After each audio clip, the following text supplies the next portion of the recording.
Boa tarde a todos. Daremos sequência a partir de agora ao nosso Seminário Internacional do Bioma Pampa. Antes, gostaríamos de registrar algumas presenças. Jorge Luiz S. de Assis, secretário especial do Governo de Eldorado do Sul. Augusto Bernardino Cabaleiro, representando o Consulado do Paraguai. Rosana Maria Berino Arce, representando o Consulado do Paraguai. Emília Fernandes, presidenta do Fórum de Mulheres do Mercosul. Deputado estadual Raul Carrion. Roberto Macanha, chefe de gabinete do secretário de Estado do Esporte e Lazer. Tirone Lemos Michelin, representando o Rotary Internacional. Aníbal Pareira, coordenador-geral do projeto BID. Paulo Roberto Stanmetz, assessor de diretoria da Prosex. Inês Paulier, representando Aves Uruguai. Guilhermo Scarlato Zunino, diretor de Sistema Nacional de Áreas Protegidas do Uruguai. Coronel Ângelo, comandante do Comando Ambiental da Brigada Militar. Lélio Falcão, coordenador da Força Verde da Central de Trabalhadores, representando a Força Sindical. Rafael Sarno, coordenador de gestão do projeto BID, Aliança Uruguai. Luiz Antônio Goibiru, vice-ministro de Ganaderia de Paraguai, representando o Ministério da Agricultura e Ganaderia. Luiz Lourdes, deputado nacional do Paraguai, representando a Câmara de Deputados do Paraguai. Edgar Isaac Ortiz, representando a Câmara dos Deputados do Paraguai.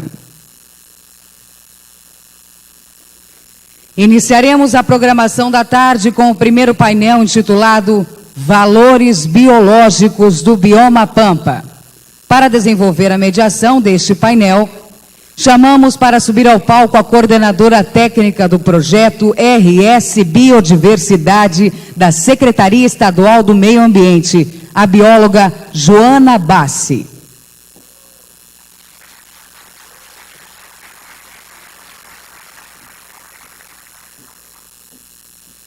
Boa tarde a todos. Dando início, então, ao painel Valores Biológicos, eu chamo para compor a mesa o senhor secretário executivo da Convenção da Diversidade Biológica, Braulio Ferreira de Souza Dias. A Convenção da Diversidade Biológica é um tratado, então, da Organização das Nações Unidas e um dos mais importantes instrumentos internacionais relacionados ao meio ambiente. Para compor a mesa, então, eu chamo João Arthur Seifert, mestre em Ecologia pela Universidade de Brasília e analista ambiental da Secretaria de Biodiversidade e Florestas do Ministério do Meio Ambiente.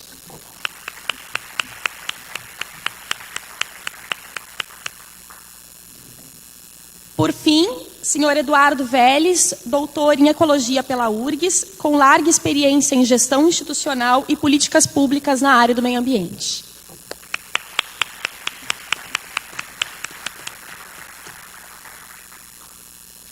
Por favor, senhor Braulio, pode dar início.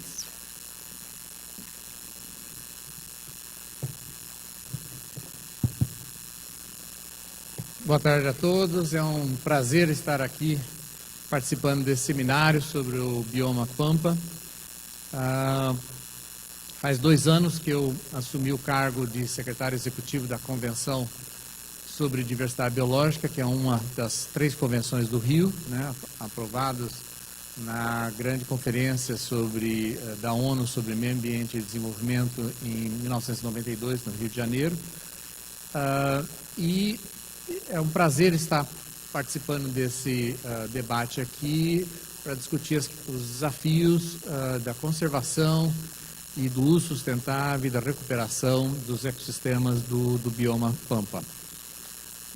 Igual a outros biomas campestres no mundo, o bioma Pampa é um dos biomas mais ameaçados no mundo e que tem, infelizmente, um dos menores esforços até agora em termos de conservação da biodiversidade.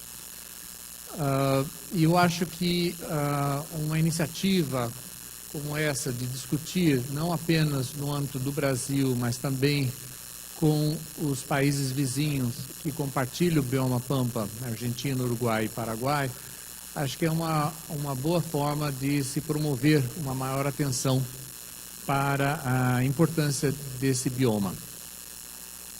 Na última conferência das partes da convenção que aconteceu em Hyderabad, na Índia, em outubro de 2012, eu lancei um desafio aos países membros da convenção e às organizações que são parceiras para promover iniciativas regionais que nos ajudassem a avançar no tratamento da agenda da biodiversidade.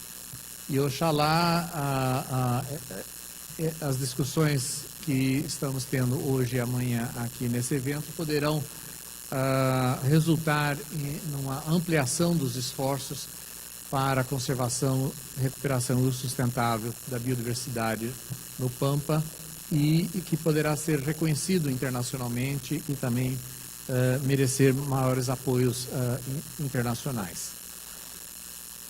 Os biomas campestres estão entre os biomas mais extensos do mundo, ocupam cerca de 8% da superfície terrestre e, no entanto, são, como eu falei, estão entre os biomas mais ameaçados do mundo.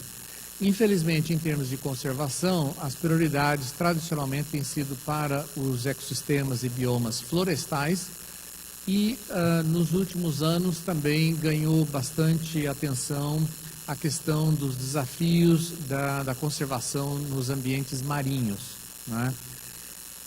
E eu acho que é importante eventos como esse para chamar mais atenção para os ambientes campestres, não só no âmbito nacional, mas também em escala global. Esse bioma do Pampa tem uma diversidade bastante grande e que, no entanto, ainda é insuficientemente conhecida e essa diversidade ainda não é adequadamente reconhecida por todos, né? E muitas espécies já estão ameaçadas de extinção. Há uma tradição de manejo dos campos nativos para pastoreio extensivo, que oferece oportunidades de uso sustentável, desde que seja bem feito esse manejo. No entanto, o bioma do Pampa, aqui no Rio Grande do Sul, enfrenta várias ameaças com expansões de conversão de ecossistemas nativos em usos intensivos da terra, plantios florestais, reflorestamentos, plantios de arroz e outras atividades que têm levado a uma ameaça crescente desses ecossistemas. Nesse livro que foi reeditado e distribuído aqui nesse evento dos Campos Sulinos, o capítulo 23, coordenado pelo professor Hazenack, aqui da Universidade Federal do Rio Grande do Sul, faz uma análise da situação atual da cobertura de ecossistemas nativos no Rio Grande do Sul, comparando os dados do projeto Radan, que foram coletados com imagens de radar em cerca de 1975, com os dados publicados pelo Ministério do Meio Ambiente no âmbito do projeto ProBio, referentes ao ano 2002. Então, praticamente um intervalo de 30 anos, pouco menos de 30 anos. Nesse intervalo, esse capítulo chama a atenção de que os ecossistemas de Pampa, na parte oeste aqui do estado do Rio Grande do Sul, houve uma perda de cerca de 42% da cobertura de vegetação nativa, né? Então, essa é uma taxa muito alta de perda de ecossistemas e que merece uma atenção maior e para que a gente possa reduzir ou reverter esse processo. Como a gente sabe, biodiversidade e serviços ecossistêmicos têm uma importância muito grande para garantir a sustentabilidade das atividades econômicas e o bem-estar das sociedades humanas, né? Nós temos enfatizado bastante esses aspectos dos benefícios que a biodiversidade nos traz, né? Quer dizer, além da preocupação com a perda da biodiversidade, é importante a gente, cada vez mais na comunicação, valorizar mais por que a biodiversidade é importante. Nós tivemos no Rio, em 2012, a grande conferência sobre desenvolvimento sustentável, e dali resultou uma série de propostas para se desenvolver uma nova agenda de desenvolvimento sustentável a nível mundial. Esses trabalhos foram tratados na Assembleia Geral da ONU, que criou alguns grupos de trabalho que estão desenvolvendo discussões para a criação de um conjunto de objetivos de desenvolvimento sustentável, incorporando os 3 pilares da sustentabilidade: o ambiental, o social e o econômico. Além do mais, está se discutindo de forma mais ampla como promover essa agenda de um desenvolvimento mais sustentável e como gerar mecanismos de financiamento e de capacitação para implementar essa nova agenda. Então, isso oferece uma grande oportunidade para que temas ligados à biodiversidade recebam mais atenção. E nós temos destacado, por exemplo, a importância da biodiversidade nas discussões sobre segurança alimentar, né? É impossível falar em segurança alimentar sem tratar da biodiversidade, porque a biodiversidade é que fornece o recurso genético para aprimoramento dos cultivares e das variedades e das raças criadas na pecuária. Esses recursos genéticos são essenciais para desenvolver adaptação às futuras condições climáticas, né? E também a manutenção dos serviços ecossistêmicos que são fundamentais para a produção agrícola. Então, nós estamos falando de fertilidade do solo, por exemplo. Todos os organismos de solo, as minhocas, os micro-organismos, os fungos, bactérias, etc., que são essenciais para a reciclagem de nutrientes. Nós estamos falando de polinização, as abelhas e outros organismos, né? Então, tem uma série de processos ecológicos fundamentais sem os quais a agricultura não sobrevive, né? As questões da relação entre a biodiversidade e saúde, as questões da relação entre biodiversidade e combate à pobreza, as questões ligadas à melhoria da qualidade de vida, por exemplo, inclusive nas cidades. Existe todo um avanço na literatura científica, né, nos últimos anos, mostrando a relação entre áreas verdes urbanas e a questão de violência e qualidade de vida e saúde, mostrando que em bairros onde tinha muita violência e pouca área verde, onde se fez esforços de ampliar áreas verdes, as taxas de violência caíram. E as oportunidades de socialização, as oportunidades de exercício físico, de melhor qualidade de saúde mental, todas elas têm avançado. Então, essas relações entre a biodiversidade e as diferentes agendas que estão recebendo bastante atenção nas discussões sobre desenvolvimento sustentável precisam ser melhor compreendidas por todos e melhor trabalhadas. Aqui no Pampa, nós temos questões tradicionais de problemas com relação à erosão, por exemplo, e aqui existem alguns núcleos de desertificação ou de arenização, né, devido ao manejo inadequado do solo e da vegetação. Nós temos um problema crescente de espécies exóticas invasoras, né, como o capim anone, como algumas espécies e variedades de pinos e outras espécies. né, alguns animais, né, javali, etc. Então, essas questões ambientais têm se multiplicado, esses problemas, e, portanto, a nossa capacidade de resposta também precisa ser ampliada. A questão de mudanças climáticas é importante também destacar, porque está muito claro que com o aumento de concentração de gases de efeito estufa, está havendo um aquecimento progressivo do mundo e, com isso, a frequência e intensidade de eventos climáticos extremos está aumentando. Nós estamos falando, por exemplo, de eventos de seca e inundação. Rio Grande do Sul, por exemplo, é um estado que tradicionalmente sofre com esses eventos extremos, né? E aí, novamente, o papel da biodiversidade tem que ser destacado. Quer dizer, se a gente ampliar os esforços de conservação e recuperação de ecossistemas nativos, de áreas úmidas, de áreas de proteção de mananciais, a capacidade da paisagem de absorver o excesso de água, né? E depois de oferecer essa água ao longo do ano, né, é muito importante para reduzir a intensidade dos efeitos de eventos climáticos extremos. Então, existe todo um esforço da ONU de ajudar os países a criarem estratégias de redução das vulnerabilidades aos eventos, aos desastres ambientais e eventos climáticos extremos. Ora, a forma mais efetiva e sustentável de fazer isso é promover um maior esforço de conservação e recuperação dos ecossistemas.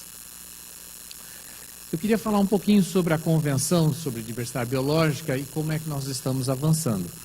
A Convenção completou, pouco tempo atrás, 20 anos.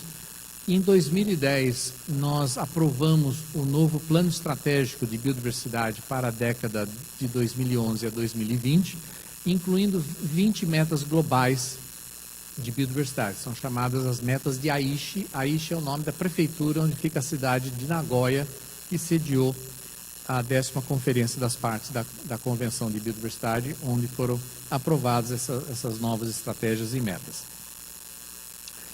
Essa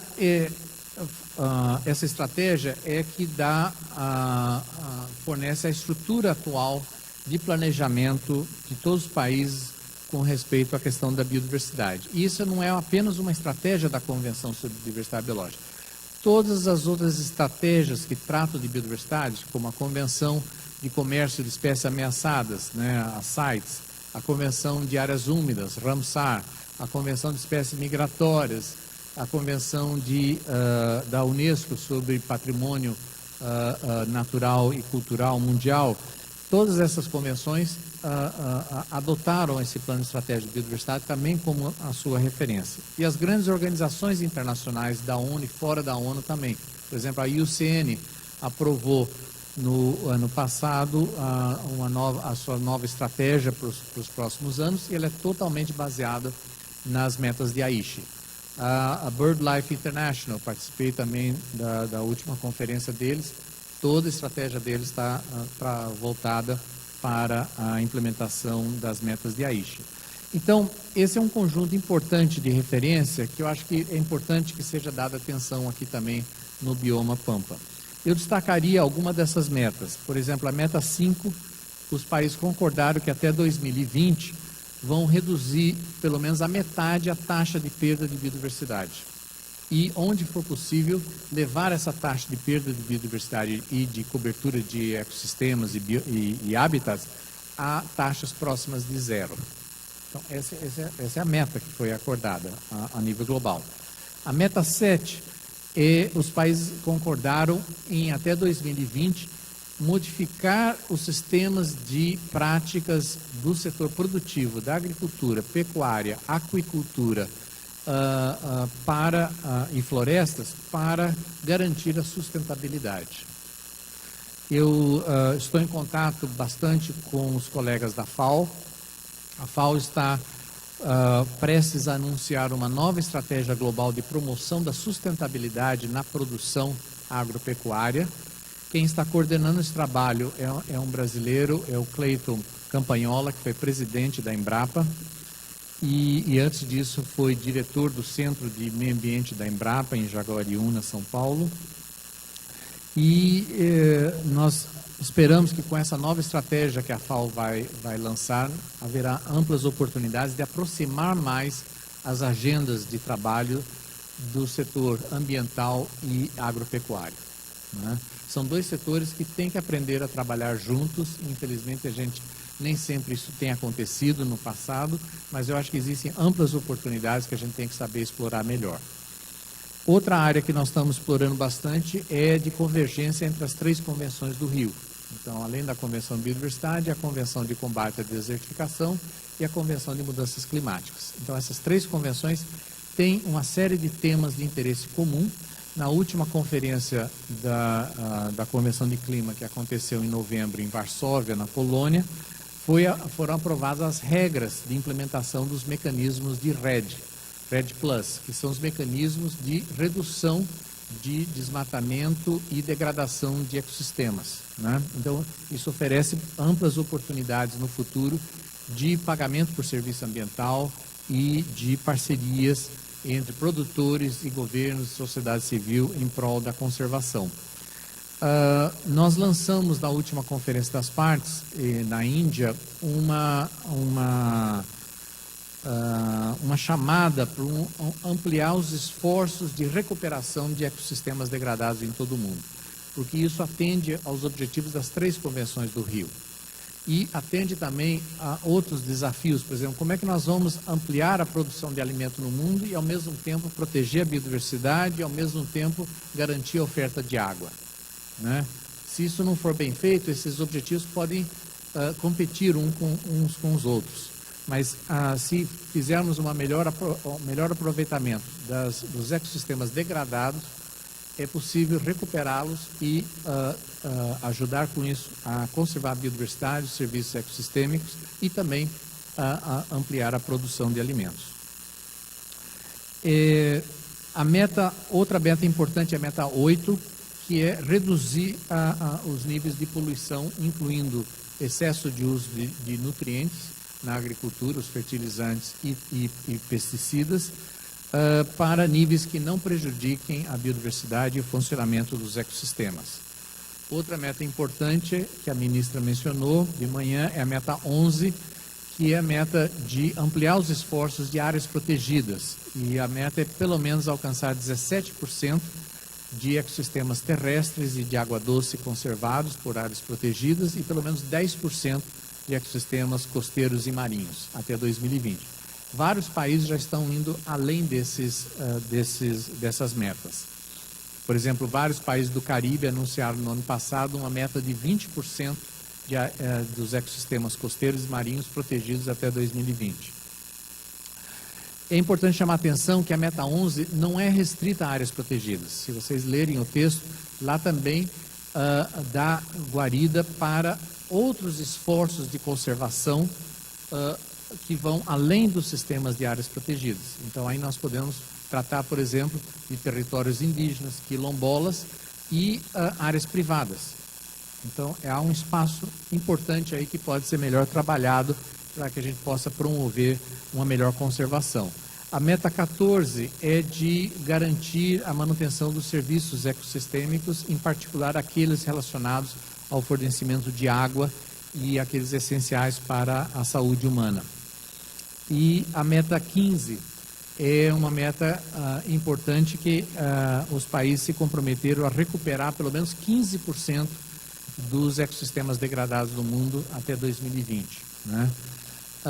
Na reunião de Varsóvia da Convenção de Clima, o Carlos Escaramuza, que é o diretor de Conservação e Biodiversidade do Ministério do Meio Ambiente, apresentou uma versão preliminar de um grande programa que o Ministério do Meio Ambiente está coordenando, que é para promover a recuperação de ecossistemas degradados em grande escala no Brasil. Esse programa ainda está em fases finais de elaboração, mas a gente espera que nos próximos meses isso seja finalizado e anunciado publicamente.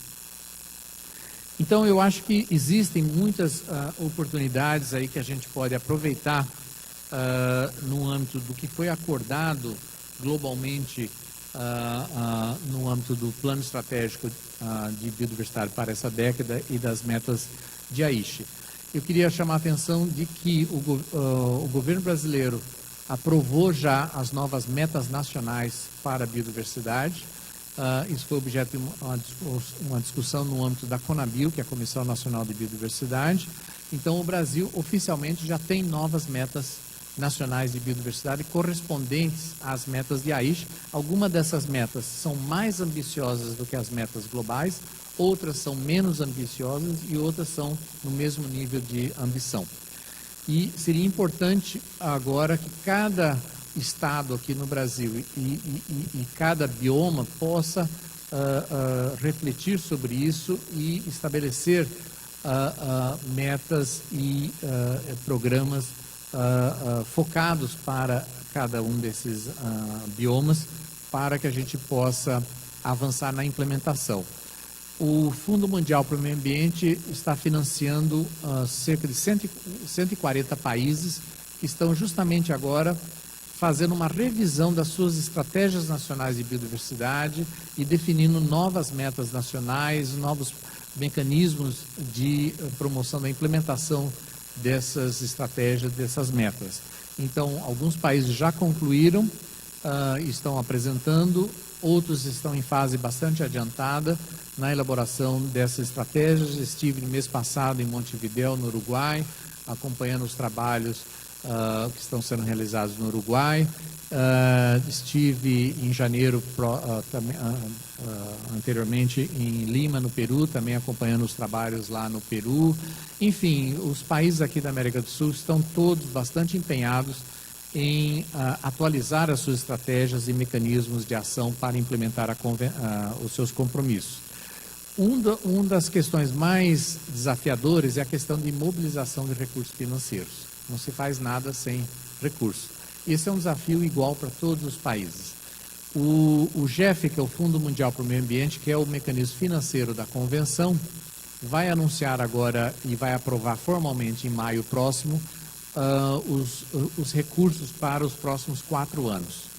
E concluiu semana passada a última rodada de negociação, em que foram aprovados 4,43 bilhões de dólares para serem investidos em biodiversidade nos próximos 4 anos, apenas em países em desenvolvimento. Então, um pouco mais de 1/4 desses recursos são exclusivos para a biodiversidade, outro quarto são de projetos que incluem biodiversidade e questões de gestão da paisagem para reduzir a degradação ambiental ou promover uso sustentável. Então, são recursos importantes que a gente pode propor projetos para utilizar, não apenas aqui no Brasil, mas os outros demais países vizinhos que compartilham ecossistemas do bioma Pampa. Nós estamos promovendo uma série de oficinas de capacitação para os países explorarem diferentes mecanismos financeiros. O Brasil já tem algumas experiências interessantes, como o ICMS ecológico, por exemplo. Eu não sei como é que está isso aqui no Rio Grande do Sul, mas 15 estados do Brasil já têm essa legislação. Mecanismos, como a ministra mencionou na parte da manhã, de compensação ambiental. Vários estados do Brasil também já têm esse mecanismo. Também não sei como é que está aqui no Rio Grande. Enfim, existe uma diversidade de mecanismos financeiros que, no entanto, ainda não estão adequadamente sendo aproveitados em todos os países ou regiões. O PNUD criou um programa específico para apoiar os países, chamado Biofin. É um programa de apoio à capacitação dos países para desenvolver mecanismos financeiros inovadores para ampliar a oferta de recursos para a agenda da biodiversidade. Já tem 19 países que estão sendo apoiados atualmente pelo PNUD. Durante a Rio+20 foi lançada uma iniciativa chamada Declaração de Capital Natural. É uma iniciativa, é uma rede de bancos e instituições financeiras de todo o mundo que assumiram compromissos de internalizar as questões ambientais e da biodiversidade nas análises financeiras de projetos de empréstimos, para que os empréstimos bancários possam também contribuir para o avanço dessa agenda de biodiversidade. Temos também a declaração, os princípios de Equador, que é uma iniciativa voluntária de bancos do mundo inteiro, e os principais bancos brasileiros estão fazendo parte, que os bancos assumiram compromissos também de redução dos impactos ambientais das suas atividades e recentemente aprovaram a inclusão de um novo princípio, que é o princípio em inglês chamado de no net loss ou net positive gain, quer dizer, nenhuma perda líquida ou de perda de ganho positivo. O que quer dizer isso? Quer dizer, no caso de projetos que possam ter algum impacto ambiental, há que se cuidar de garantir inicialmente uma redução e mitigação dos impactos, e onde não for possível eliminar completamente os impactos, há que se garantir uma compensação adequada de proteção de biodiversidade que compense, mais do que compense a perda, né? Então, por isso que se fala da ideia de ter um ganho positivo líquido das atividades financeiras, né? Enfim, essas são algumas das iniciativas. Eu queria mencionar mais algumas rapidamente. A questão, eu já mencionei, de aproximar os setores produtivos com conservação. Nós estamos promovendo um maior uso de diferentes ferramentas aí de planejamento do uso da terra. Essa é uma área que também tem um potencial bastante grande. A questão de promover melhores práticas de manejo sustentável, né? Eu fiquei muito feliz, por exemplo, em ver em Varsóvia, na Conferência de Clima, tivemos um evento lá durante 2 dias só para discutir gestão sustentável de paisagens. Então, com especialistas da área de biodiversidade, da área de floresta, da área de agricultura, do setor de águas e de especialistas que tratam do uso de recursos do REDD+. E nesse encontro, por exemplo, fiquei feliz de ver especialistas representantes do setor da pecuária brasileira, né? Que tradicionalmente é um setor que tem gerado muitos passivos ambientais no Brasil, né? Em particular, por exemplo, na Amazônia, no estado do Pará, e que nos anos recentes estamos vendo iniciativas muito interessantes do setor produtivo para reduzir não só os seus passivos, mas também deixar de criar novos passivos com a adoção de práticas mais sustentáveis e de alianças com o atendimento a metas ambientais, tanto para a redução de emissão de gases de efeito estufa, quanto para a conservação da biodiversidade. A questão, aqui também, eu acho que a questão, então, do manejo adequado dos níveis de pastejo e de rotação é uma questão muito importante. A questão também da gestão do fogo é uma outra questão importante que merece melhor discussão aqui na região. O novo Código Florestal Brasileiro flexibiliza melhor a questão da gestão do fogo e permite que, onde haja conhecimento científico suficiente, que se possa praticar uma gestão do uso do fogo para gerar uma melhor gestão da conservação da biodiversidade. A questão de ampliar a cooperação regional, acho que é fundamental, e o secretariado da Convenção terá o maior interesse de apoiar a ampliação de iniciativas regionais, por exemplo, que possam resultar desse seminário aqui em Porto Alegre e dos seus desdobramentos. A questão de dar maior efetividade e ampliação das áreas protegidas, eu já mencionei. Uma coisa que nós estamos promovendo bastante agora é um melhor reconhecimento dos esforços de conservação promovido por comunidades tradicionais, indígenas e não indígenas. E aí há um amplo espaço de possibilidades de reconhecimento dessas áreas em diferentes categorias de unidades de conservação ou de reconhecimentos fora dos sistemas de áreas protegidas, mas que sejam reconhecidos como uma contribuição relevante para a conservação da biodiversidade. Eu queria concluir mencionando que em outubro, agora próximo, nós vamos ter a 12ª Conferência das Partes da CDB, e o principal tema dessa próxima conferência vai ser uma revisão de meio termo sobre os avanços da implementação das metas de Aichi. Então, nós vamos fazer uma grande avaliação se estamos ou não avançando globalmente na implementação dessas metas, onde que nós estamos tendo maiores dificuldades, quais são as grandes soluções e alternativas desenvolvidas por alguns países que poderiam receber mais atenção em outros países. E a gente espera poder aprovar ao final da conferência uma decisão que reúna as melhores experiências e abordagens e mecanismos para ampliar os esforços de implementação dessas metas na segunda metade dessa década.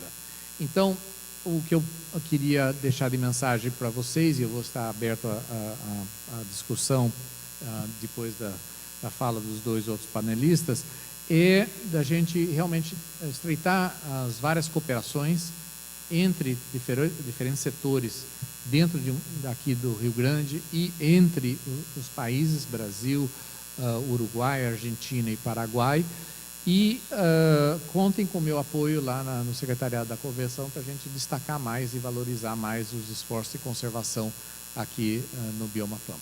Muito obrigado.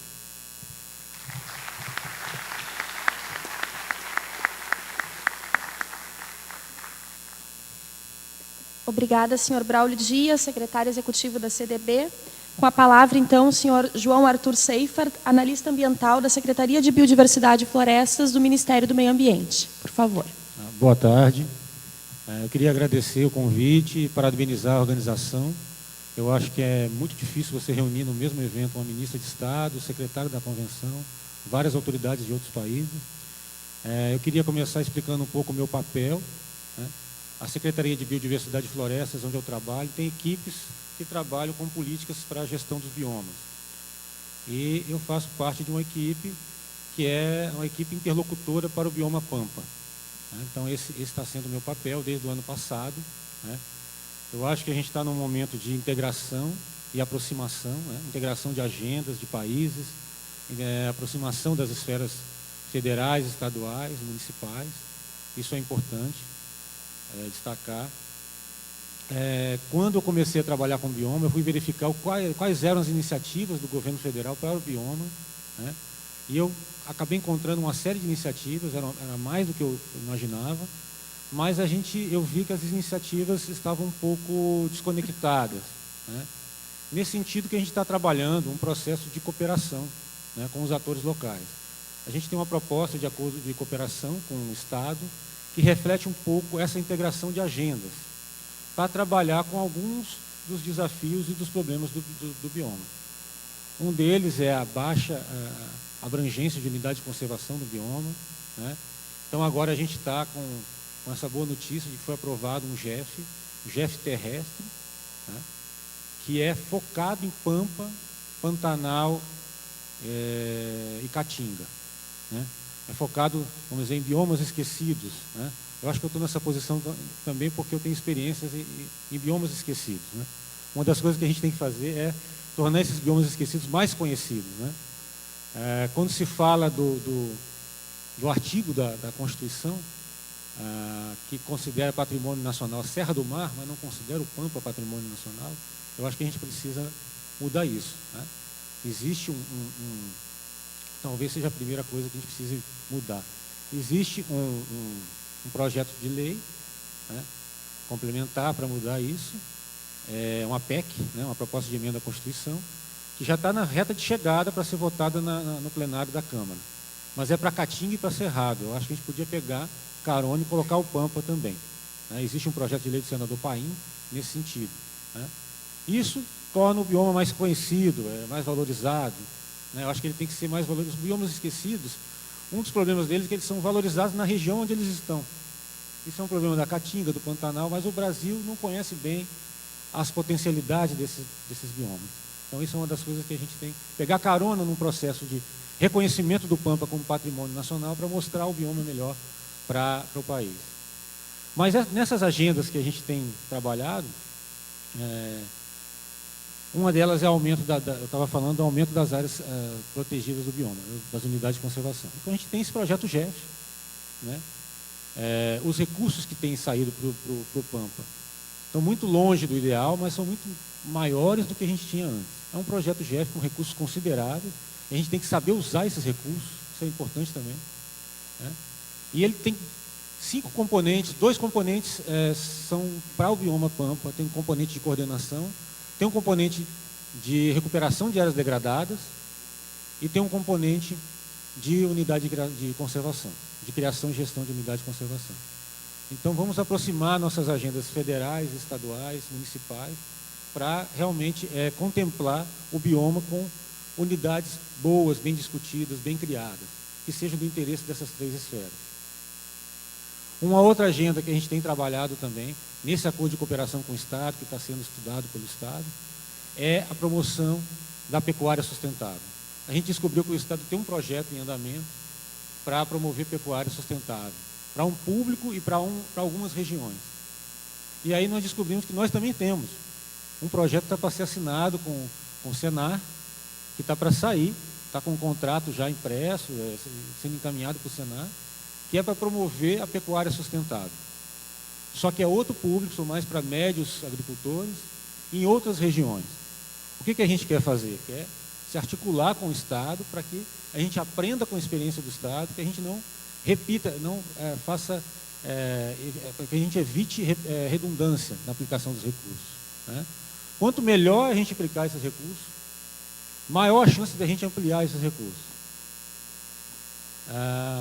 Um outro problema que a gente tem que criar, eu tenho que enfrentar, que isso até vou consultar o Braulio em relação a como que a cooperação internacional pode nos ajudar, em relação às espécies invasoras do bioma. Como que a gente controla, o problema é muito sério, né? Principalmente em relação ao capim anônimo. Como é que a gente consegue recursos para poder enfrentar esse problema. Eu acho também que a gente tem outros usos no bioma que a gente precisa promover, não é só pecuária sustentável, que é super importante. O bioma tem um potencial para uso medicinal, para uso ornamental, existem trabalhos para isso, né? Tem frutíferas com potencial de uso no bioma, né? Uma outra questão que é importante destacar e também está na proposta de acordo de cooperação, é em relação a alguns diagnósticos que a gente precisa fazer, né? A gente precisa ter uma certa pressa nesses diagnósticos, a gente entende a urgência de ações, mas alguns diagnósticos a gente não pode fugir. Um deles é a atualização das áreas prioritárias para o bioma, a gente está num processo de articulação para fazer isso. A gente precisa, não só para o Pampa, mas para todos os biomas, de uma base de dados com informações atualizadas, de uso permanente, né? Na verdade, a gente confunde o processo com a palavra áreas, né? Esquece muitas vezes da palavra ações. O processo é áreas e ações prioritárias. Então, o que a gente quer fazer é ter essa base de dados de uso permanente, com informações relevantes, identificar essas áreas, qualificar essas áreas para que os setores de licenciamento, unidade de conservação, fiscalização, recuperação de áreas degradadas, pesquisa, possam utilizar essas áreas. Que informação essas áreas precisam ter para que esses setores utilizem? A gente não tem como fugir disso, isso até é uma iniciativa estratégica do Ministério do Meio Ambiente, tá? Para todos os biomas.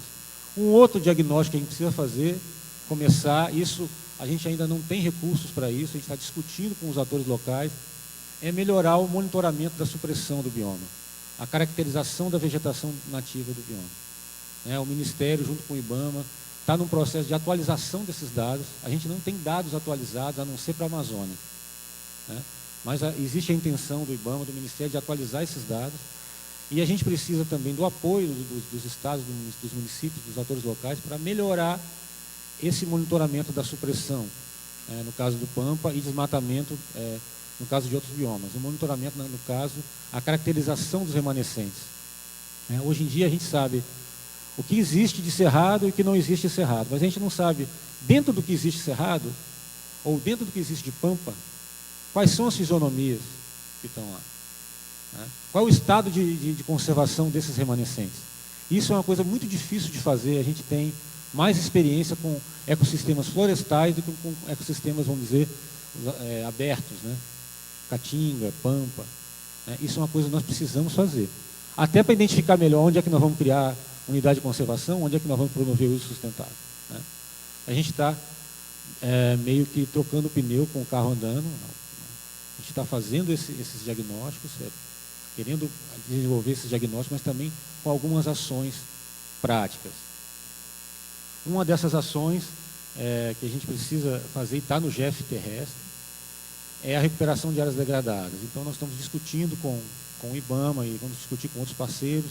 Estamos num processo de mobilização de recursos para desenvolver metodologias de recuperação de áreas degradadas. Se a gente não tem isso, como é que nós vamos utilizar os recursos do projeto GEF terrestre? Então, existe uma possibilidade de utilizar uma área que tem uma parte dela foi degradada por alguns usos. A gente precisa saber como é que o bioma responde a esses usos, né? Como é que o bioma se recupera desses usos. E essa área tem também remanescentes importantes que podem servir de controle. Então, isso é uma outra iniciativa que a gente está começando e faz parte dessa proposta de acordo de cooperação.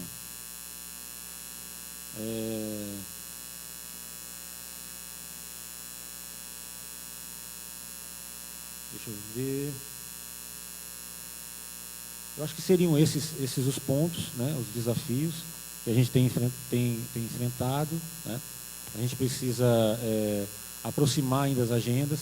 Tem alguns outros diagnósticos que a gente precisa ter, não só para o Pampa, mas para outros biomas.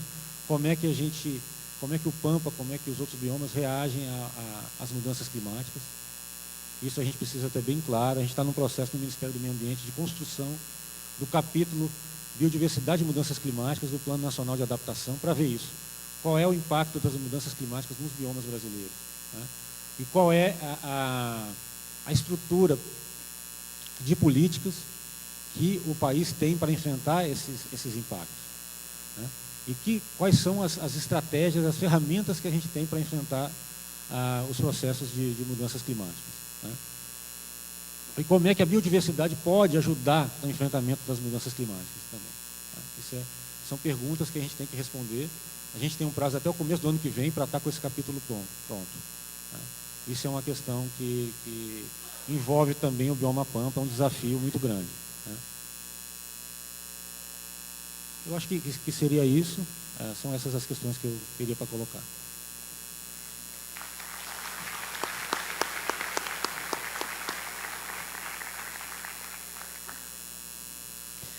Obrigada, senhor João Seifert. Passamos a palavra agora para o doutor Eduardo Vélez, doutor em Ecologia pela URGS.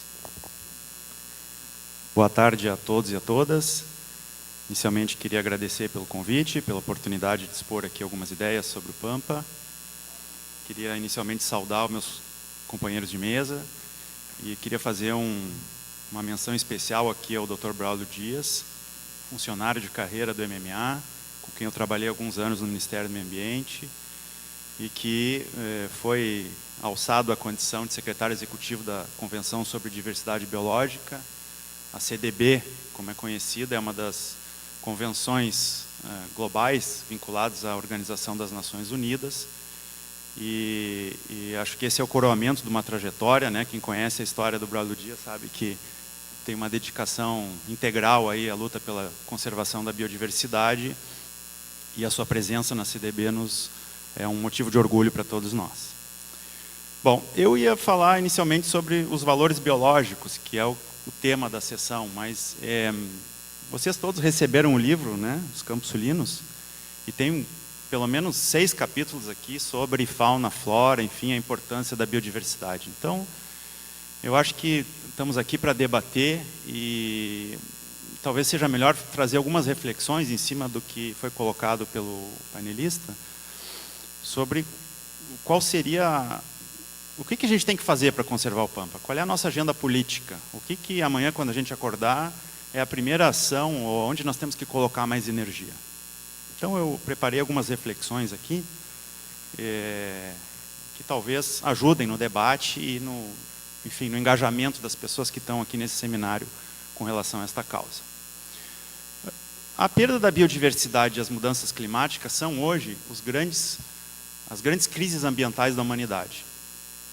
As mudanças climáticas têm muito mais apelo em função das tragédias. A biodiversidade, de certa maneira, passa desapercebida, especialmente para populações que são crescentemente urbanas e têm poucos contatos com a fauna e com a flora. Quem geralmente se envolve na causa da biodiversidade, às vezes é mal compreendido, né? Por que está preocupado com defender as plantinhas e os animais? Infelizmente, esse ainda é um pensamento muito presente na discussão sobre o tema da biodiversidade.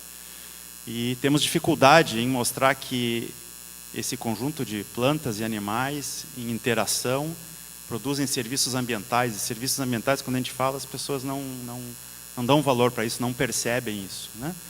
Então, essa tem sido a grande dificuldade, acho, de incluir o tema da biodiversidade na agenda política, mesmo com interlocutores muito qualificados, né, dentro da área técnica, né? Quando a gente vai discutir biodiversidade com o pessoal da agricultura, ou da indústria, ou do turismo, enfim, às vezes a gente tem dificuldades de transmitir essa mensagem, né? Então, acho que esse é um ponto que precisa ser bem trabalhado. Essas pontes que nós temos que construir com os nossos interlocutores, me parece que é o drama de toda a biodiversidade, e isso não é diferente no Pampa. Mas nós precisamos pensar globalmente e agir localmente. No caso da biodiversidade, a principal arena onde nós temos que mobilizar nossos esforços são as zonas rurais. A biodiversidade está nas zonas rurais. E para discutir, então, a biodiversidade de forma estruturante e sistêmica, nós precisamos discutir como está sendo feita a ocupação e uso do território nesses espaços. Esse é o ponto. A agenda central do Pampa é essa: como nós vamos ocupar os espaços das zonas rurais, que são hoje ocupados por propriedades privadas. Eu não estou aqui questionando se isso é certo ou se isso está correto ou não está correto. Esse é o fato. A biodiversidade está num conjunto, num território que segue uma lógica de decisões individuais a partir dos seus proprietários, que têm seus direitos de propriedade, e os caminhos de ocupação desse território vão ir para um lado ou para o outro em função de forças de mercado, de legislação, enfim, e da própria consciência das pessoas. Na Amazônia, as florestas são a matriz ambiental daquela região. Logo, a vocação na Amazônia é o uso sustentável da floresta. A produção e o desenvolvimento com a floresta em pé é o que se pretende naquele bioma. A agricultura e a pecuária têm espaço naquela região e devem ter. Mas a meta é manter paisagens em que predominam as florestas. Isso é o que... esse objetivo é a sustentabilidade ambiental. Ou seja, preservar a matriz ambiental daquela região e produzir a partir dessa matriz, dessa mesma matriz. Ou seja, a floresta produzindo emprego e renda. No Pampa, o cenário é diferente. Aqui os campos são o ecossistema principal. As florestas também ocorrem, mas em uma pequena proporção. Logo, o nosso desafio aqui no Pampa é manter o campo em pé. A vocação econômica verdadeiramente sustentável no Pampa são as atividades pastoris. A pecuária praticada sobre o campo nativo garante ao mesmo tempo desenvolvimento econômico, social e conservação da natureza. A agricultura e a silvicultura são importantes, mas não podem avançar a ponto de eliminar os campos, como nós estamos vendo hoje em muitas regiões do Pampa. Se queremos sustentabilidade efetivamente ambiental, os campos deveriam predominar nas paisagens, em todas as regiões do Pampa. Nos campos nativos, além da produção de forragem para o gado, que gera renda e emprego, sem a necessidade de grande quantidade de insumos, de semeaduras, enfim, é lá que reside a biodiversidade. São milhares de plantas e de animais, gramíneas, ciperáceas, compostas, leguminosas, de grande valor forrageiro. Na fauna, tatus, besouros, mariposas, formigas, aranhas, emas, seriemas, anfíbios, orrilhos, furões e outros bichos que interagem prestando esses serviços ambientais tão fundamentais como a ciclagem de nutrientes, a produção e conservação de solos, infiltração de água no solo, captação de carbono, a presença de polinizadores dentre tantos outros serviços ambientais. Não se trata de transformar o Pampa num zoológico ou numa grande reserva ecológica, mas de produzir conservando, com manejo da biodiversidade, manejo dos campos nativos. Parece bastante óbvio que a vocação do Pampa é a produção de carne. Deveríamos, na minha opinião, ser um polo nacional de produção de gado de corte, buscando diferenciação no mercado, justamente porque é a atividade econômica que gera renda sem destruir a natureza. Estudos feitos aqui no Pampa, por várias das nossas universidades, têm demonstrado que é possível a produção econômica da pecuária em campo nativo, gerando renda tanto para pequenos, médios e grandes proprietários. A agricultura e a silvicultura dependem da supressão completa dos campos, a pecuária não. Óbvio que há gargalos para que a pecuária seja mais competitiva. Deveríamos, então, estar debruçados em como resolvê-los. Acho que esse é o grande ponto. Se temos uma atividade econômica, temos uma cultura em torno dessa atividade econômica, nós não teríamos que estar debruçados hoje, do ponto de vista da conservação, em quais são os gargalos que nós temos dentro da lógica do mercado para que essa atividade se torne competitiva e que possa, então, ter como um subproduto a conservação da biodiversidade. Me parece que esse é o grande debate para a conservação do Pampa hoje. Infelizmente, nós estamos no caminho oposto. O preço da soja parece estar comandando a agenda do bioma Pampa. Nos últimos anos, essa cultura tem avançado de forma impressionante sobre os remanescentes campestres do Pampa em muitas regiões, não em todas. E temos assistidos impotentes a esse fenômeno. Há uma visão dominante em curso de que o modelo da metade norte do Rio Grande do Sul deve ser aplicado na metade sul. Ou seja, paisagens agrícolas homogêneas como a grande solução para o desenvolvimento. O Plano Decenal da Agricultura, que foi lançado há alguns meses pela Secretaria de Agricultura aqui do Estado, tem nos seus itens motivadores para a discussão, para o debate, a expectativa de ocupação de 6 milhões de hectares de expansão horizontal da fronteira agrícola. Nós temos 8 milhões de hectares de remanescentes campestres. Muito provavelmente, a expectativa dessa política é que se avance esses 6 milhões de hectares de expansão horizontal sobre os campos nativos. Não há praticamente mais para onde expandir. E aí eu me pergunto, né, está faltando alguma coisa. Eu não atribuo isso a uma postura de má fé, pelo contrário. Eu sei que quem está na agricultura hoje está com a melhor das intenções, está procurando desenvolvimento da sociedade, distribuição de renda, enfim, está procurando melhorar o Estado e o país. Só que a agenda da sustentabilidade da biodiversidade está fora desse cálculo. Não é possível imaginar que nós vamos manter a conservar a biodiversidade a custas de uma expansão de 6 milhões de hectares de expansão horizontal da fronteira agrícola. Então, esse diálogo precisa ser, essa ponte precisa ser retomada e estabelecida. Caso contrário, todas as outras medidas importantes, como as que o João acaba de colocar, elas vão ter um efeito secundário, enfim, vão ser ineficazes. Enfim, a agenda da biodiversidade ela tem que sair do isolamento político. Nós estamos politicamente isolados quando falamos todas essas questões aqui, que têm amparo na ciência, que têm amparo nos tratados internacionais, como muito bem colocou Braulio. Esse é o grande desafio do nosso bioma. Agora, temos que destacar várias iniciativas que vão numa direção positiva, como a Aliança Deu Pastiçal, o projeto ES Biodiversidade, ou ainda iniciativas de produtores, como a experiência da Propampa, na região de Bagé e Lavras, com a produção de carne em campo nativo. A experiência também com pequenos pecuaristas no Alto Camaquã, feita pela Embrapa Pecuária Sul. Essas são experiências positivas, são casos alentadores. A questão é que essas iniciativas ainda não conseguem ganhar escala. há uma desproporção flagrante frente ao avanço da agricultura.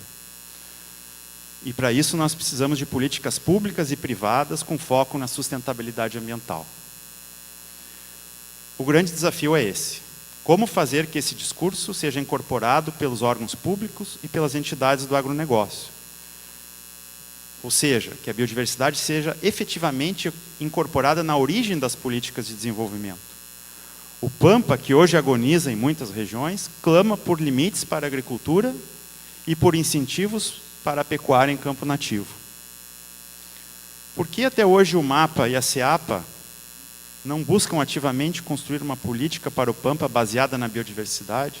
Ou será que o Ministério do Meio Ambiente e a SEMA devem procurar esses órgãos para construir essa política? Quem deve tomar essa iniciativa? Me parece que esse é um espaço vago que ainda não foi construído de forma adequada para que a gente possa, de fato, caminhar na direção da sustentabilidade, incorporando a conservação da biodiversidade.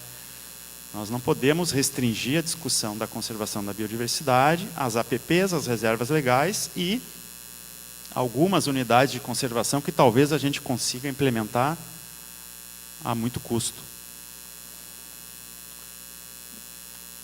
Imagino que esse caso retrate o que se observa na maioria dos países. Isso não é uma questão exclusiva do Pampa. E aí eu pergunto para o nosso painelista, para o Braulio, se na sua experiência internacional tem visto algumas iniciativas importantes que possam servir de exemplo a que a gente possa mudar o jogo, que nos auxilie como um exemplo a ser seguido para que a gente possa trabalhar com meio ambiente e agricultura de uma forma efetivamente positiva na construção de uma nova lógica de ocupação do espaço territorial. Sem isso, não seremos capazes de dar conta das metas de Aichi, especialmente aquelas vinculadas a tratar das causas fundamentais da perda da biodiversidade, abordando o tema junto ao governo e à sociedade, e aquelas vinculadas a reduzir as pressões diretas sobre a biodiversidade e promover o uso sustentável. Eu acho que a gente vai ter que buscar em outros países experiências relacionadas à conservação dos campos. Nos Estados Unidos há uma série de iniciativas que têm conseguido reverter e recuperar áreas de campos. Eu acho que essa conexão com as experiências internacionais me parece que é um caminho a ser explorado pelos órgãos ambientais e pelos órgãos do setor produtivo.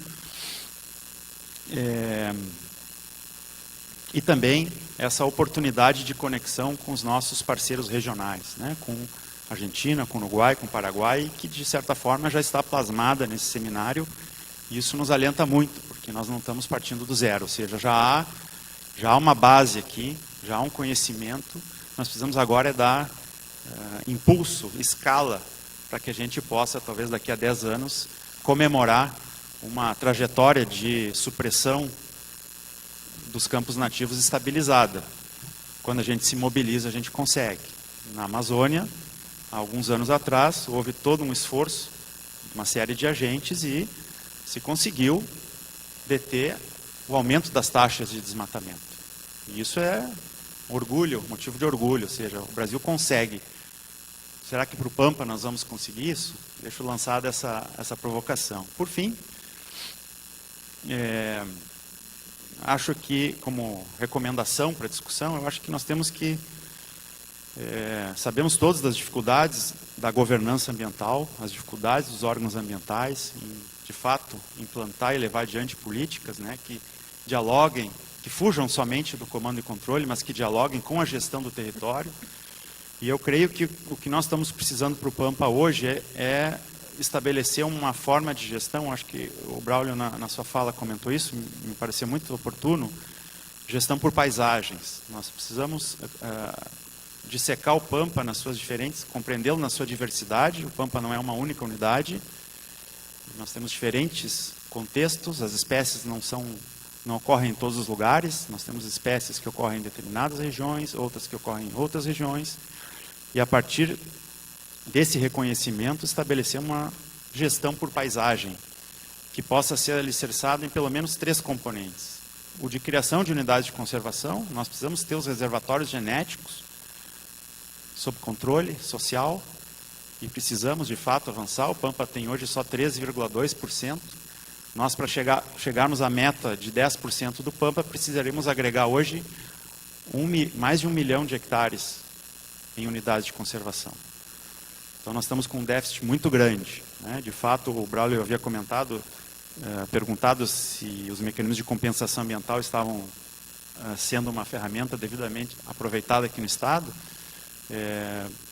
Creio que sim, né? A gente tem tido notícias de alocação de recursos em unidades de conservação. O fato é que, para o Pampa, nós temos tão poucas unidades de conservação que nós, daqui a pouco, não vamos ter onde alocar recursos de compensação.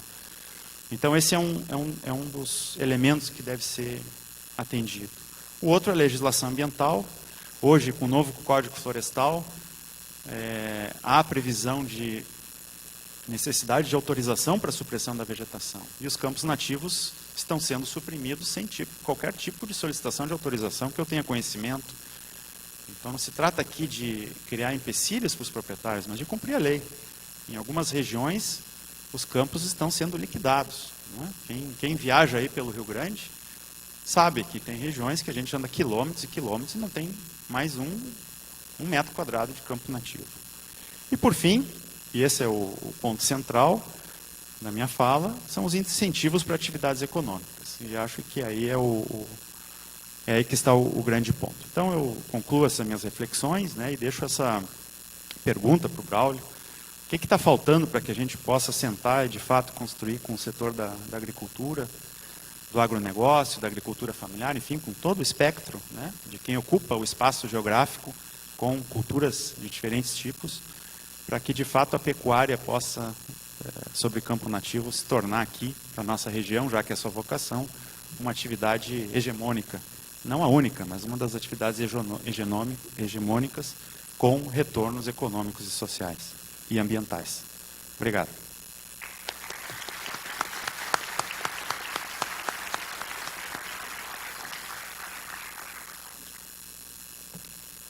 Obrigada, Eduardo Vélez. Braulio Dias, por favor, esteja à vontade para retomar a palavra. Obrigado. Então, o João Arthur me fez uma pergunta sobre a questão de espécies exóticas invasoras e a possibilidade de cooperação internacional, e o Eduardo me fez uma pergunta sobre experiências internacionais de parcerias entre o setor agropecuário e o setor ambiental, em especial biodiversidade, e o que faltaria para a gente poder promover melhor essas parcerias. Sobre espécies exóticas invasoras, existem experiências muito boas em alguns países que têm mais tradição de lidar com esse tema. Então, meu primeiro conselho seria conhecer melhor essas experiências em outros países, né, que já tratam há muito mais tempo dessa temática de espécies exóticas invasoras. A nível nacional no Brasil, a Conabio, anos atrás nós discutimos essa temática, criamos uma câmara técnica de discussão e isso resultou na aprovação de uma resolução que estabeleceu uma série de princípios para uma política nacional de espécies exóticas invasoras.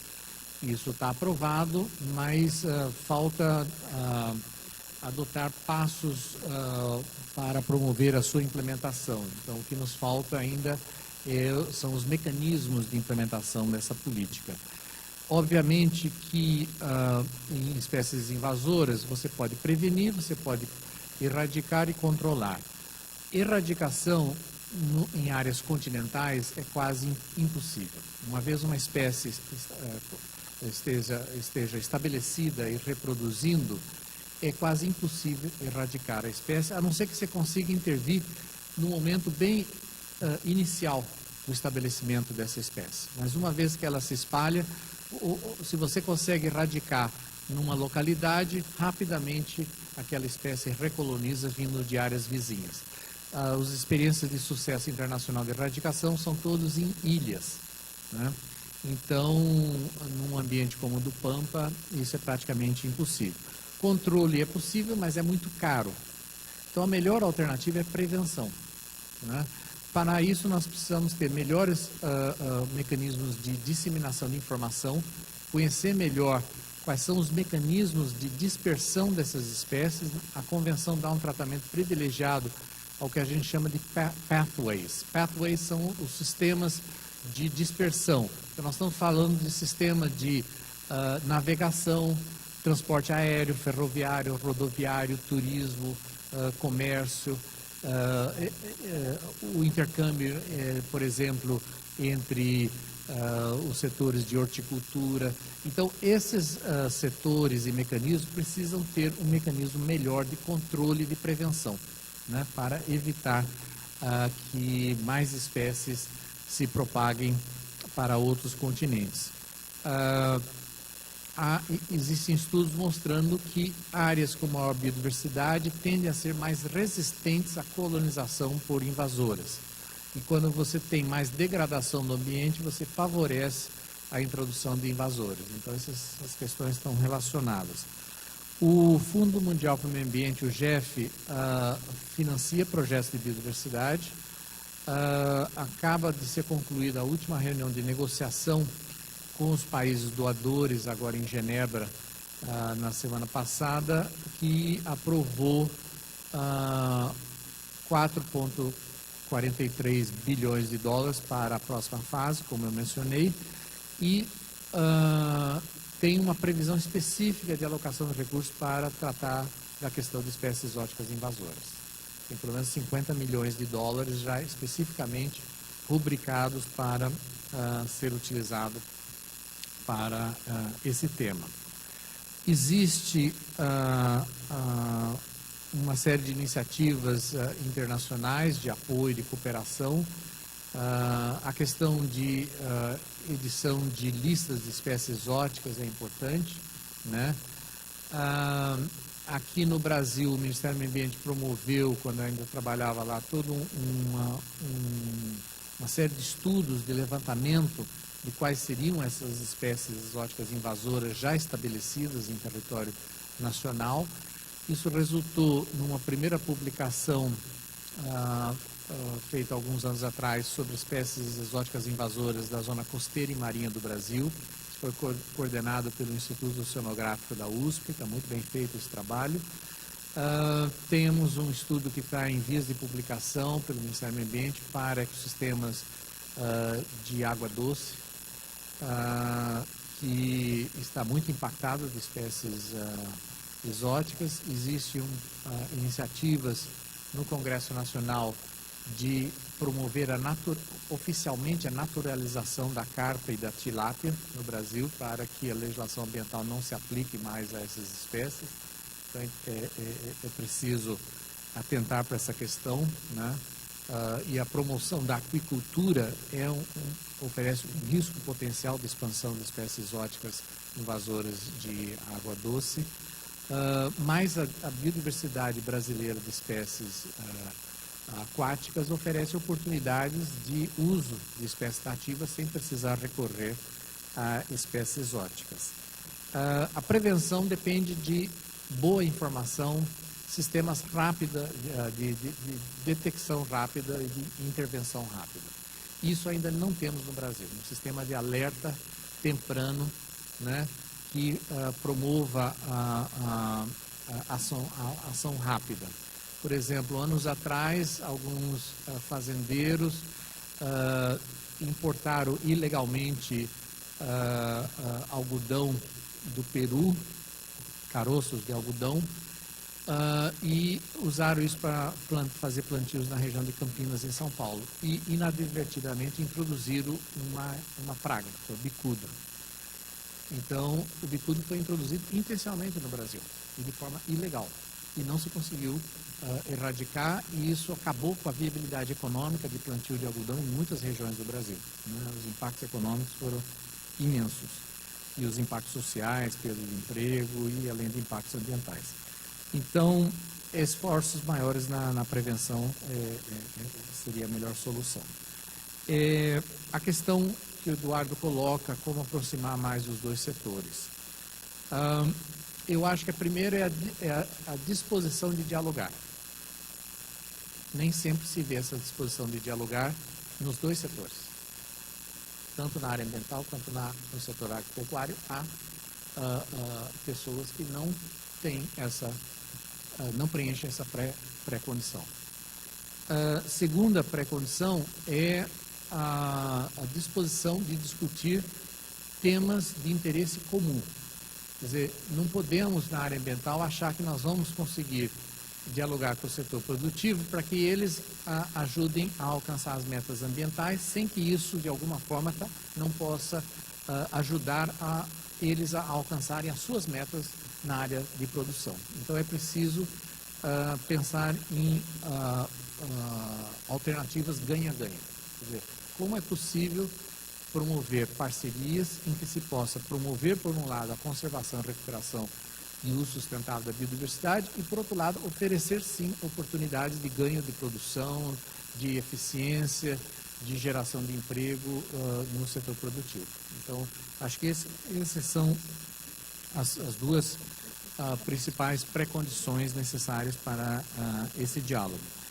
Um problema que nós temos não é exclusivo aqui dessa região. Em todos os países, a tendência sempre foi de ter políticas setoriais e órgãos de gestão setoriais. Então, todos os países e estados têm um órgão para cuidar de água, outro para cuidar de floresta, outro para cuidar da biodiversidade e assim por diante. E esses órgãos e políticas não dialogam direito, né? Então, acho que um dos caminhos, e o Eduardo estava chamando a atenção disso, é tratar mais o território, a paisagem. Quer dizer, como trazer essas políticas e agências setoriais para sentarem e trabalhar juntas em cima do mesmo território, de uma mesma paisagem, e ver como explorar oportunidades de cooperação, fazendo melhor uso das capacidades de cada setor, em termos de recursos humanos, recursos financeiros, experiências, etc., para trazer soluções, né?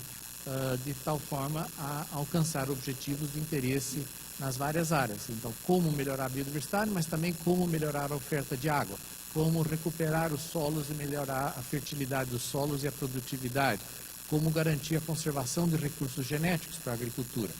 Por exemplo, as políticas, não só aqui no Brasil, mas no resto do mundo, em termos de áreas protegidas, raramente priorizaram conservação de recursos genéticos de interesse da agricultura. Raramente priorizaram conservação de parentes silvestres de espécies domesticadas, né?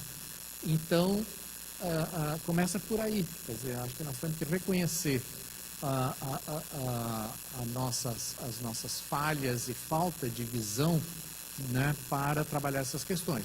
Nós temos países vizinhos aqui, como Bolívia e Equador, que publicaram não listas de espécies ameaçadas de extinção, mas publicaram listas de espécies cultivadas e parentes silvestres ameaçadas de extinção. Quer dizer, eles fizeram um esforço de mapear as cultivares e raças de espécies de interesse econômico e seus parentes silvestres, onde eles estão geograficamente e como ampliar os esforços de conservação desses recursos genéticos. Porque essa é a base para que a agropecuária, no futuro próximo, vai poder se adaptar às mudanças climáticas, né? Porque está muito claro que os impactos de mudanças climáticas serão imensos, né? A agropecuária vai mudar completamente, né? E as bases para essa adaptação estão nos recursos genéticos. Falta a criação de novos mecanismos de promover diálogo e cogestão. Então, acho que esse é um desafio. Nós temos que construir novas instituições, né? Novos fóruns, novos mecanismos que tragam os representantes e líderes de diferentes setores, né, para trabalharem conjuntamente. Isso nós não temos aqui e não temos na maioria dos outros países. Então, esse é um dos desafios para a promoção desse diálogo. Mas já existem várias experiências internacionais bem-sucedidas de cooperação entre os setores agropecuário e meio ambiente, que eu acho que podem inspirar bastante iniciativas aqui nessa região. Eu não vou listar, mas existe toda uma literatura sobre isso, né? Eu queria mencionar, eu mencionei rapidamente que a FAO está se reestruturando para promover uma agenda de agricultura, de agropecuária sustentável. Essa nova agenda vai ser lançada agora proximamente e tem 5 eixos. O primeiro eixo é promover estratégias de agropecuária resilientes ao clima, a mudanças climáticas. O segundo eixo é promover abordagens integradas e mais eficientes de uso de recursos naturais na produção agropecuária. Terceiro eixo é de melhor aproveitamento e gestão dos serviços ecossistêmicos que dão embasamento à agropecuária. E eu queria mencionar para vocês que a Comissão de Recursos Genéticos da FAO aprovou há 2 anos atrás a elaboração de um primeiro relatório global da biodiversidade para a agricultura. Esse relatório vai envolver todos os países num processo de consulta a partir de um marco conceitual que a FAO estabeleceu com uma série de consultas a organizações e a ideia é que esse relatório possa gerar, esse processo vai gerar relatórios nacionais, regionais e finalmente um relatório global sobre a situação dos componentes da biodiversidade que são essenciais para a sustentabilidade da agropecuária, incluindo aí não apenas os aspectos de recursos genéticos, mas também os serviços ecossistêmicos. O quarto eixo é trabalhar na questão de pesca sustentável e aquicultura sustentável, e o quinto eixo é a questão de como promover uma agenda de segurança alimentar sustentável. Então, nós temos que ampliar a discussão para além de aumentar a produção.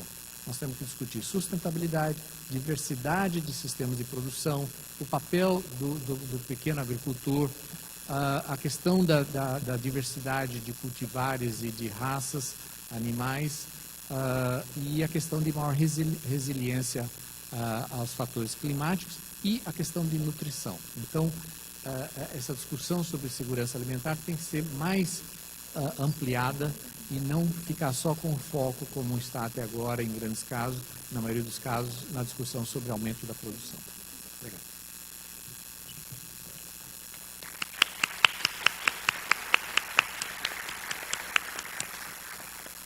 Obrigada, Braulio. A partir de agora, então, a palavra está aberta para o público para a gente iniciar o debate.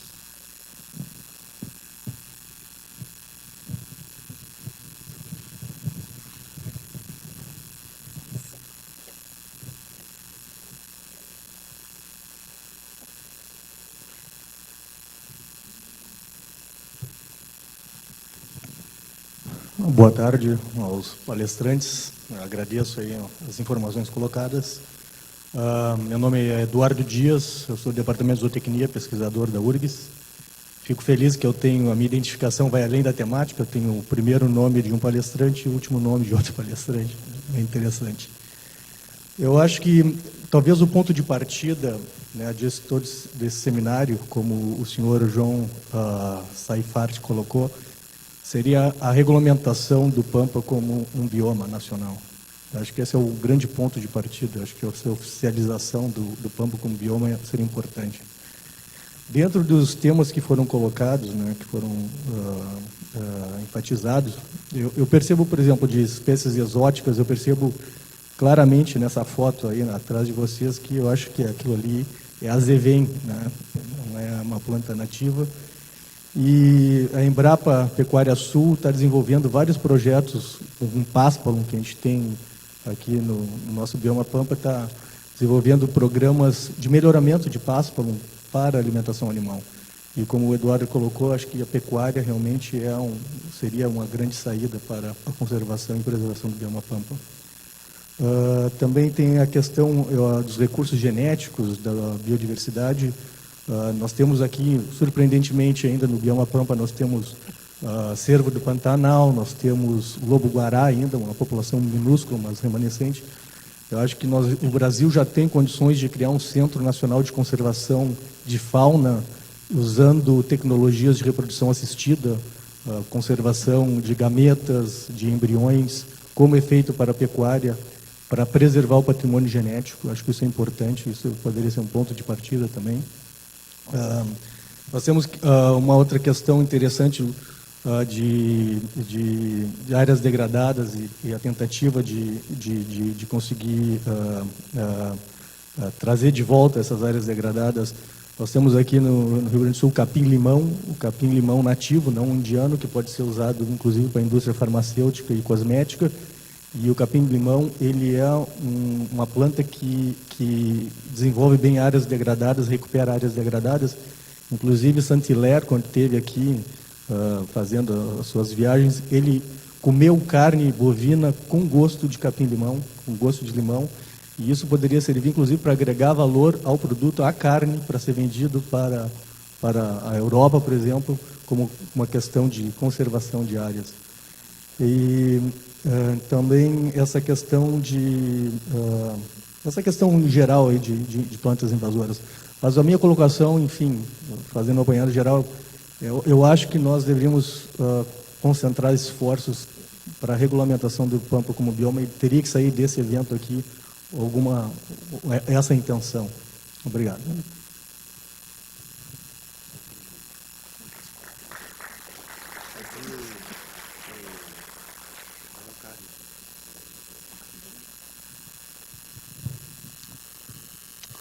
Boa tarde, meu nome é Estevão Monari e eu queria saber uma coisa sobre a araucária. Eu li na internet que a araucária corre risco de extinção. A araucária foi muito usada durante a colonização italiana, como foi a primeira alimentação dos imigrantes italianos, e foi muito usada para construir as cidades na serra, e corre risco de extinção. Também eu li o seguinte, que a araucária não tem um estímulo de produção de plantas, porque o colono, às vezes, quando tem um pé de araucária crescendo na sua fazenda, ele arranca o pé fora porque sabe que depois vai ser proibido de cortá-lo, né? E não seria o caso de melhorar a legislação que impede o corte da araucária de forma a estimular o plantio? Então, seria proibir de cortar a araucária nativa e não aquela plantada. Eu acho que deveria haver um estímulo para as pessoas plantarem a araucária e aí poder usufruir do corte ou da colheita, do pinhão. Isso aí eu gostaria de ouvir uma opinião. Obrigado. A gente pede que as intervenções sejam bastante objetivas. A gente tem de 10 a 15 minutos para o debate. Então...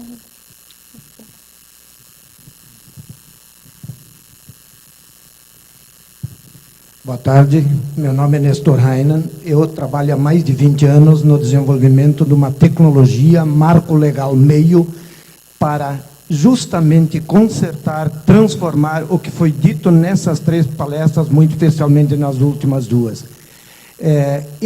Ela parte de um enunciado de que o apartheid institucional, seja ele público-público, público-privado, universidade-empresa, empresa-empresa, ele afronta a dignidade humana. E a relação engessada precária capital-trabalho descarta a dignidade humana. Então, quando o Brauli falou, por último, de que nós nos ressentimos da falta de mecanismo, é justamente isso.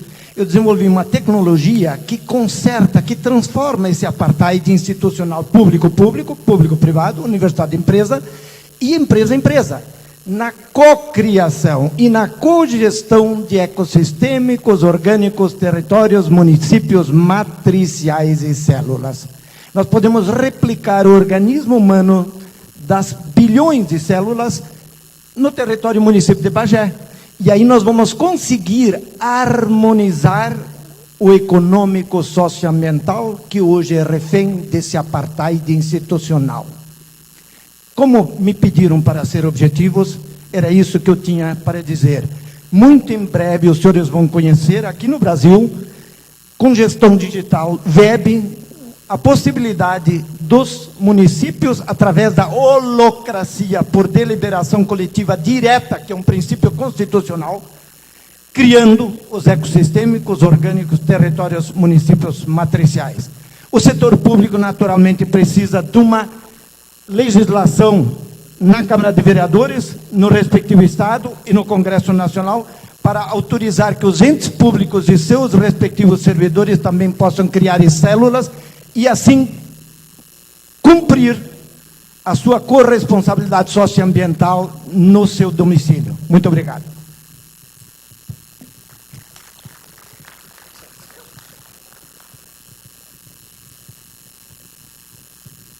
Boa tarde. Meu nome é Silvana, sou do município de Camaquã e gostaria de ser bem objetivo. Vocês falaram de recursos. Como fazer para que esses recursos tão falados, desses milhões e milhões, cheguem efetivamente ao município, para que esse município possa gestar, então, a sua biodiversidade local e possa trabalhar com isso, com a sua comunidade, naquele momento? Obrigado.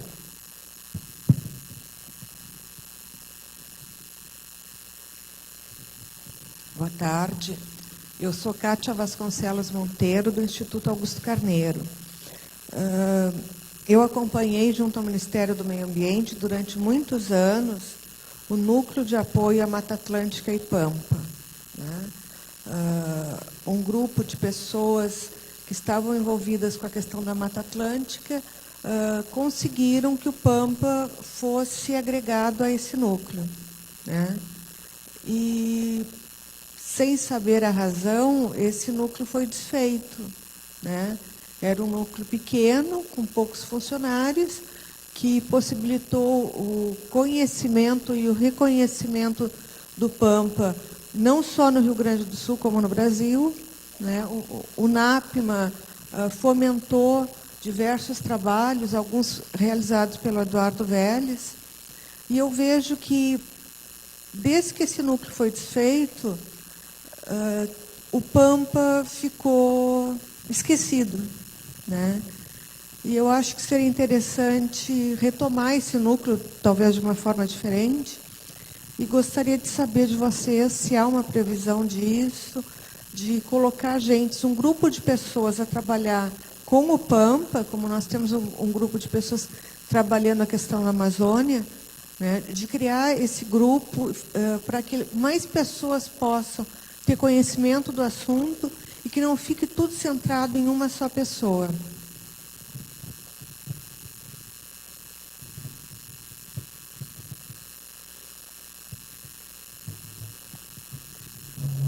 Passamos agora para os palestrantes, rumando para as considerações finais. Com relação à transformação do Pampa em patrimônio nacional, ela é importante. Por si só, isso não vai melhorar a questão do bioma, assim como vai melhorar a questão do cerrado ou da caatinga. Mas isso corrige uma injustiça e cria um momento que a gente precisa aproveitar para tornar o bioma mais conhecido e buscar mais recursos para o bioma e conservar melhor o bioma, tá? É um passo importante.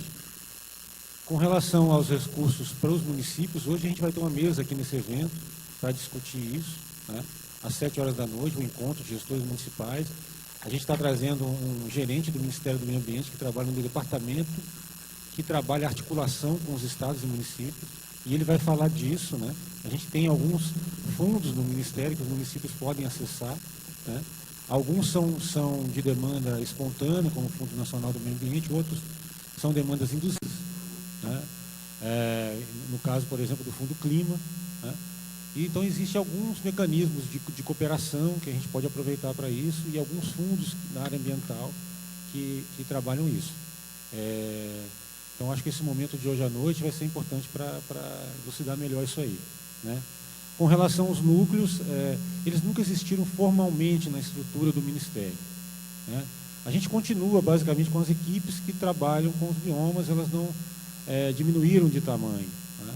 Claro que seria mais interessante que a gente tivesse mais pessoas trabalhando com os biomas, né? O que a gente está tentando melhorar é a articulação federativa para trabalhar os biomas, né?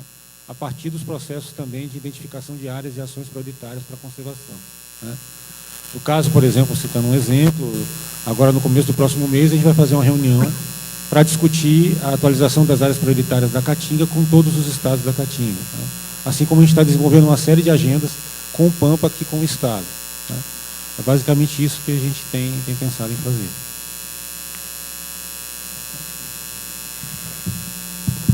É só lembrar que o Pampa está reconhecido como um bioma, né?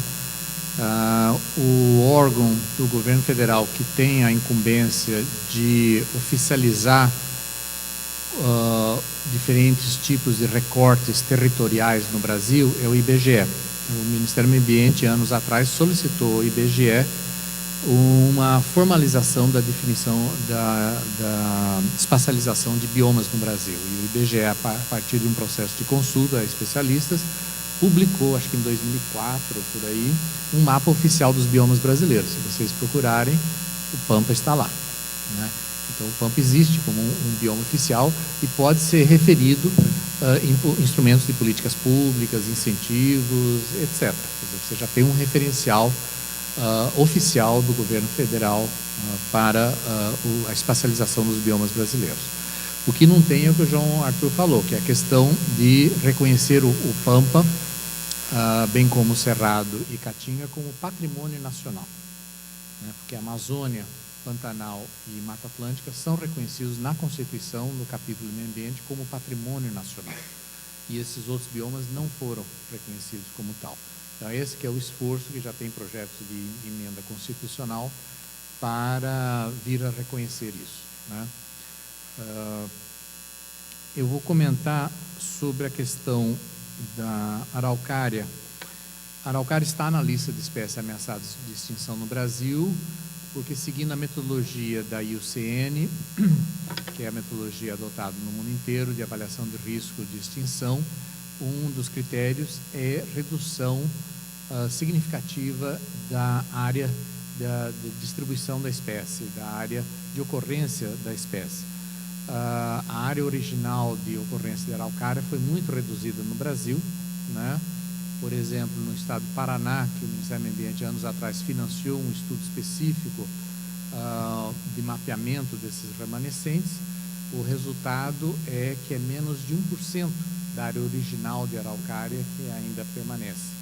E esse 1%, na quase totalidade, são florestas secundárias, né? Então, matas primárias de araucária são raríssimas no Brasil, né? Então, isso é um critério suficiente para reconhecer uma espécie como estando ameaçada. Mas como a araucária tinha uma distribuição muito grande, o risco de extinção ainda não é tão sério, porque ainda a quantidade de indivíduos remanescentes ainda é muito grande, né? E a araucária tem uma característica ecológica interessante. Ela tem um caráter invasivo. A araucária, ela tem capacidade de regeneração muito forte, né? Então, se for permitido, ela reocupa as áreas onde tem condições de solo e clima favoráveis. O que ocorre é que muitos produtores, hoje em dia, preferem exterminar esses indivíduos em processo de regeneração de araucária, em função da lei da Mata Atlântica, que proíbe, uma vez alcançados estágios mais avançados de regeneração, proíbe a substituição dessas áreas por outras atividades. Então, os agricultores, muitos adotam essa estratégia de erradicar os indivíduos jovens de araucária para não reduzir as suas opções de uso da terra. O que falta, então, é criar incentivos, como foi mencionado. Acho que está faltando a criação de incentivos para promover essa recuperação e expansão das áreas de araucária no Brasil, né? A questão financeira, o João Arthur mencionou, vai ter uma discussão. Um dos problemas sérios é a falta de capacidade de boa parte dos municípios brasileiros de recepcionar recursos do governo federal ou recursos internacionais, porque esses recursos são recursos caros. Eles exigem sistemas de monitoramento e de gestão muito específicos E a maioria dos municípios brasileiros não estão, infelizmente, capacitados para gestionar esse tipo de recursos, né? E você tem que ter sistemas de contabilidade muito fortes, sistemas de concorrência, uma série de questões. O Fundo Nacional do Meio Ambiente do Ministério do Meio Ambiente quase foi à falência por fazer transferência de recursos a municípios e a grande maioria dos municípios ficou inadimplente, não conseguiu prestar contas adequadamente quanto ao uso desse recurso. Então, esse teria que avançar conjuntamente a essa ampliação de acesso a recursos financeiros, uma ampliação da capacitação dos municípios de recepcionar e gerirem esses recursos. Não restou muito para complementar, mas me permita fazer alguns comentários finais. Com relação o Pampa ser reconhecido como patrimônio nacional, como sendo, digamos assim, o grande ponto, me parece que é uma iniciativa importante, mas essa não é o grande problema hoje, né? Há pessoas que advogam que o Pampa precisaria de uma lei para o Pampa. Eu também acho que não há necessidade disso. Na verdade, nós temos que implementar os mecanismos que já existem. Ouvindo a fala da senhora ministra, eu percebi que há uma expectativa de um conjunto maior de funções para o governo do Estado, para a Secretaria de Meio Ambiente. Então, acho que uma das agendas hoje é fortalecer a SEMA. A gente viu que a zoobotânica tem tido um fortalecimento, né? Mas o principal órgão da SEMA hoje relacionado à gestão das áreas naturais é o DEFAP, que é o Departamento de Florestas e Áreas Protegidas. Eu entendo que o DEFAP precisa ser fortalecido. Esse é um órgão estratégico para a política de biodiversidade. Inclusive, o nome do DEFAP deveria mudar. Deveria ser Departamento de Áreas Naturais. Não são só as florestas, né? São os campos, as áreas úmidas, enfim. Departamento de Áreas Naturais, com foco em todos os ecossistemas naturais. Alguém tem que tomar conta disso, né? Então, me parece que um redesenho, né, dos órgãos ambientais é mais importante hoje. Não precisa ser algo muito de grandes proporções. Algo bem focado, bem objetivo, bem enxuto, né? Mas que tenha esse direcionamento. Me parece mais prioritário hoje do que o reconhecimento, né, do Pampa como patrimônio nacional. Eu acho que essa discussão do apartheid institucional, da dificuldade de trabalhar, né, orquestrar as diferentes visões sobre o espaço territorial, me parece que há um espaço hoje que não está sendo devidamente ocupado, salvo raras exceções, que são os comitês de bacias hidrográficas. Então, os comitês de bacias hidrográficas estão estruturados, têm ampla participação, enfim. Aí me parece que seria um cenário para discutir, bom, como é que ficam as florestas, áreas úmidas e campos nativos, que são os principais ecossistemas remanescentes do Pampa, em cada dessas bacias, né? Que mecanismos nós vamos utilizar para assegurar que a bacia A, B e C tenha uma área mínima de campo nativo? O que é preciso fazer para isso? É preciso pagar para o produtor para que ele não faça a conversão? É preciso dar um outro tipo de estímulo? Enfim, nós temos que colocar esse tipo de... nós temos que colocar o mapa na mesa e começar a ver aonde que tem e que não tem, e aonde é mais urgente tomar uma atitude. Mas é preciso achar esse espaço para tomar essa atitude. E com relação a recursos e como os municípios, né, podem obter recursos para a biodiversidade, eu acho que tem muito de engajamento, né? Os municípios, na medida em que assumem funções de gestão ambiental, devem incluir a biodiversidade como um tema. Geralmente os municípios têm uma agenda muito urbana, né? Porque tem tratado a coleta do lixo, da arborização urbana, enfim, mas a zona rural não é talvez um tema tão, digamos assim, de ação institucional tão forte, né? De um modo geral. Me parece que os municípios têm que procurar esses projetos, tanto no MMA como na SEMA, como o RS Biodiversidade, por exemplo. O RS Biodiversidade tem uma série de áreas piloto. Então, na medida que os municípios procuram esses órgãos, eles podem ser incluídos como as áreas piloto, né, desses programas, né, de maior vulto, e dessa forma ser contemplados. Então, acho que o engajamento, a conexão com os correspondentes na esfera estadual e federal é um dos caminhos, né, para tentar captar esses recursos. Eram esses comentários. Obrigado.